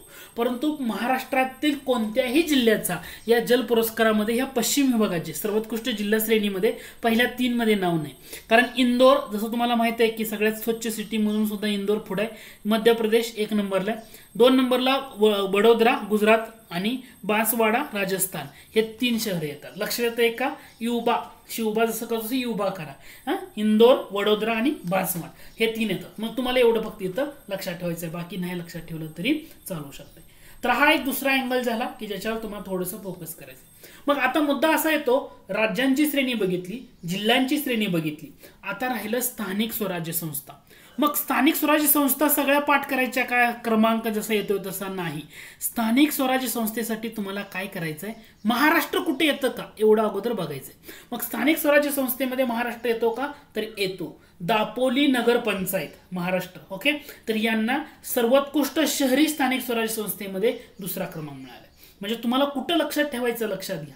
सर्वोत्कृष्ट शहरी स्थानिक स्वराज्य संस्थांच्या श्रेणीमध्ये जल पुरस्कारामध्ये कोणती श्रेणी येते बघा इथं आहे, दापोली नगर पंचायत महाराष्ट्र यांचा दुसरा क्रमांक शहरी स्थानिक स्वराज्य संस्था. पहिला गुजरात मधली व्यापी शहरी स्थानिक स्वराज्य संस्था मदुराई महानगरपालिका तिसऱ्या क्रमांकावर. या पॉइंटला तुम्हाला फोकस करायचं. म्हणजे पॉइंट कुठं फोकस करायचं लक्षात आलं का?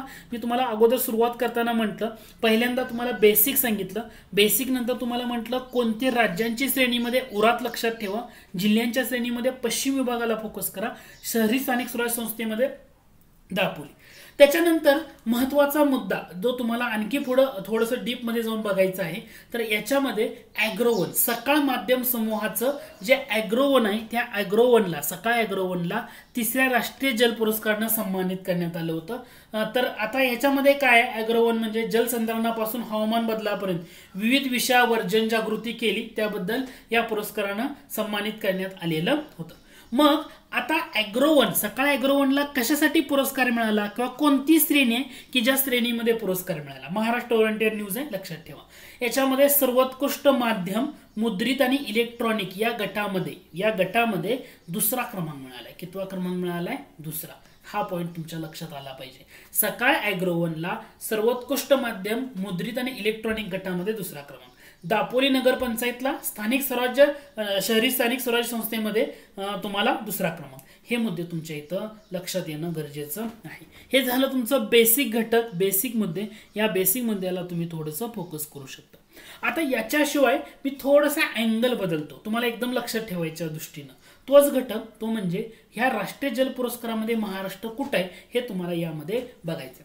मग महाराष्ट्र बघताना यामध्ये तुम्हाला काही महत्त्वाचे मुद्दे लक्षात ठेवायचे. जसं पहिला मी आत्ताच तुम्हाला सांगितलं की राष्ट्रीय जल पुरस्कारामध्ये जर आत्ता दापोली नगर पंचायत बघितलं होतं, दापोली नगर पंचायत शहरी स्थानिक स्वराज्य संस्था रत्नागिरी जिल्ह्यामधली येते आणि याचा कितवा क्रमांक आहे? द्वितीय क्रमांक. हा एक महाराष्ट्राला मिळालेली एक महत्त्वाची न्यूज राष्ट्रीय जल पुरस्कारामध्ये. राष्ट्रीय जल पुरस्कारामध्ये आणखी महत्त्वाचा घटक येतो तो म्हणजे तुम्हाला आपण आता बघितलेला सकाळ ॲग्रोवनचा मुद्दा होता तो बघितला. आता राहिलेला मुद्दा काय आहे तर हा झाला शहरी स्थानिक संस्था महत्त्वाचा. त्यानंतर सर्वोत्कृष्ट ग्रामपंचायतींची श्रेणी. आता जसं तुम्हाला मी या ठिकाणी मी एक प्रश्न म्हटलं होतं की तुम्ही पश्चिम विभागातल्या जिल्ह्यामध्ये महाराष्ट्र कुठं येतं का? नाही. परंतु पश्चिम विभागामधल्या ग्रामपंचायतीमध्ये सर्वोत्कृष्ट ग्रामपंचायतीमध्ये पश्चिम विभागामधून निवड झालेल्या 3 ग्रामपंचायती आहेत. त्या 3 ग्रामपंचायतीपैकी जी सोलापूर जिल्ह्यातली सुरडी ग्रामपंचायत आहे या सुरडी ग्रामपंचायतीला 3रा क्रमांक मिळाला. कोणती? सोलापूर जिल्ह्यातली सुरडी ग्रामपंचायत तिसरा मिळाला आहे. आणि जल व्यवस्थापन क्षेत्रामध्ये उत्कृष्ट कार्य केलं म्हणून ज्या अशासकीय संस्थांना पुरस्कार देण्यात आले, 3 अशासकीय संस्था, त्याच्यामध्ये औरंगाबादची ग्राम विकास संस्था आहे, याला तिसरा क्रमांक मिळाला. मग मी आता तुम्हाला परत एकदा सांगतो, या राष्ट्रीय जल पुरस्कारामध्ये महाराष्ट्राबद्दल काय लक्षात ठेवायचंय. पहिला मुद्दा, महाराष्ट्राबद्दल लक्षात ठेवण्यासाठी शहरी स्थानिक स्वराज्य संस्था दुसऱ्या क्रमांकावर कोण आहे? शहरी स्थानिक स्वराज्य संस्थेमध्ये दुसऱ्या क्रमांकावर कोण आहे? तर ही तुमची दापोली नगरपंचायत.